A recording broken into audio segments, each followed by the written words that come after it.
This is The Issue Is with Elex Michaelson, March 1st, 2019. Issue is another huge week in politics. I'm Elex Michaelson, and joining us now is Democratic Congressman Ted Lieu of Torrance. Congressman, welcome back to The Issue Is. Thank you, Alex. What a week. We're going to talk about Michael Cohen in a moment, but let's begin with North Korea. You are on the House Foreign Affairs Committee. President Trump deciding to walk away from negotiations, no deal signed in North Korea. What do you make of the summit? I think it's better to have no deal rather than a bad deal. I previously served on active duty with the United States Air Force. One of my first duty stations was Anderson Air Force Base in Guam, and we would do all sorts of different military exercises, much of it directed against North Korea. And I can tell you, there are no good military options. So diplomacy is really our only viable path, but we have to have a good deal. And so if the president doesn't think there's a good deal and he walked away from it, I would support that. But we do need to continue further talks and have additional pathways to diplomacy, because that's really our only alternative. Do you trust Kim Jong-un, and what do you make of the president sort of cozying up to him? I don't trust Kim Jong-un, and I was very skeptical of U.S. negotiators saying they would be okay with North Korea not disclosing all of its nuclear inventory. I thought that was a bad idea, and I'm glad that the president walked away from that. Some people on Twitter are now using the hashtag #TrumpFail in response to what happened with this summit. You tweeted about that. You said, the hashtag #TrumpFail is trending, and I find it inappropriate, you say. People should not be hoping the president fails or taking pleasure in his failure on the global stage. Whether you like the president or not, he represents America in foreign affairs. We want America to succeed. Some people are pointing out the fact that that's interesting coming from you, because you are so often a critic of President Trump on Twitter, so often mock him on Twitter. Isn't that tweet a bit hypocritical? No, not at all. We're all Americans, and we should want the president to succeed on the global stage. I criticize the president when he engages in behavior that is inappropriate or crosses a line, or he takes policy decisions I disagree with. But I also have commended the president multiple times in the past. The press doesn't really report about it, but I do it because I call it as I see it. It just happens that Donald Trump mostly does things I disagree with, but when he does something that's right, I do commend him for it. And you've pointed that out sometimes here on The Issue Is, so we appreciate that. Right. Let's talk about the other big story in Washington of the week, which is, of course, Michael Cohen and the testimony that got so much attention. Kevin McCarthy, who's the Republican leader, who's also a California congressman, said that he didn't learn anything from Michael Cohen's testimony, and he's not concerned about anything that Michael Cohen said. Did you learn anything? Absolutely. I'm going to give you 4 things that we learned. But first, the general picture that Michael Cohen painted under oath is that our president and his associates engaged in criminal conduct. So not only did Michael Cohen under oath say that the president essentially made these hush money payments, he also produced 2 documents. One was a check that Donald Trump signed as president for a hush money payment, and second was a check that Don Jr. and Alan Weisselberg, the CFO of the Trump Organization, also signed. That directly implicates them in a conspiracy of a campaign finance violation for which Michael Cohen is going to prison for. Second thing that we learned is that Don Jr. and Ivanka were briefed about Trump Tower Moscow. And then third, we were also told from Michael Cohen that Donald Trump told him while he was president to mislead the American people about the Stormy Daniels story.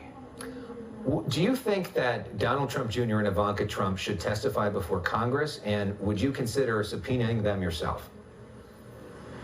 I do believe they should testify because of their public reporting in the press, as well as Michael Cohen's testimony under oath. They have information that Congress needs to know. And if they don't come to testify, one of the tools Congress has is subpoena power. You are on the Judiciary Committee, which is where, if there was an impeachment inquiry, it would be based out of. From what you've seen so far, are we closer to impeachment? Do you believe that there should be impeachment hearings for President Trump? Right now, the Judiciary Committee doesn't have a record. So the first thing we need to do is build a record. What we have are newspaper articles. We have people making statements in different committees. We have statements made on TV. What we need to do is call in witnesses, get the testimony under oath, get depositions, get documents, and have these hearings for the American people. And then once we build that record, it's either going to exonerate Donald Trump and his associates, or it won't. And then we can make a decision with the American people as to where we proceed from there. Have you talked to the chair of the Judiciary Committee? Have you asked him to begin impeachment hearings like you just mentioned? I have not, but we have talked about going forward with our oversight and investigatory responsibilities. And House Judiciary Committee is much broader than Special Counsel Mueller. He's interested if anyone committed a crime related to Russia. The Judiciary Committee is interested if anyone committed a crime, whether or not it relates to Russia. Second, we want to know if anyone committed inappropriate, bad, or unethical acts, whether or not it technically becomes a felony. And then third, we want to know, how do we prevent this from happening again, and how do we tell the American people what happened? Well, Congressman, you've been on our show several times. You know we like to play some games on this show. One of them is the name game, which, you know, I know Beyonce is your favorite, so anytime you get to hear her, I know you get excited. This is where we go through some names of people in the news, and you give me one word or a short response on your response. You look very excited. So let's begin with President Trump. Just one word, right? Yes. All right, crook. Okay. Michael came to mind. Michael Cohen. Remorseful. Jim Jordan and Mark Meadows together, the House Freedom Caucus. Tea Party. Alexandria Ocasio-Cortez, the new freshman sensation. Terrific.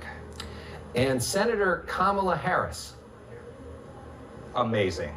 So, Senator Harris, you've endorsed her for president already. But we don't even know who is all going to be in the field. We haven't seen any debates. We haven't seen many of the speeches yet. Why endorse her so soon? And why endorse her at all? Right. Thanks for that question. I've known Kamala for many years. We worked on different issues, including bail reform, which is an important element of criminal justice reform.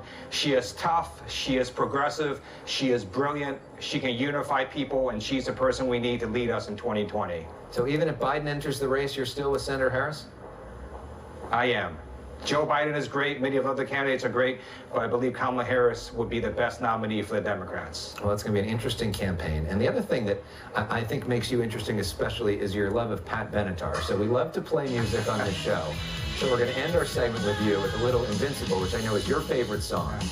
Thank you, Alex. Yes. Congressman Lieu, he's dancing inside. Right. That's right, dancing inside. Congressman Ted Lieu, Democrat of Torrance, thanks for being with us. Up next, a lot to talk about with our panel. There they are. They are ready to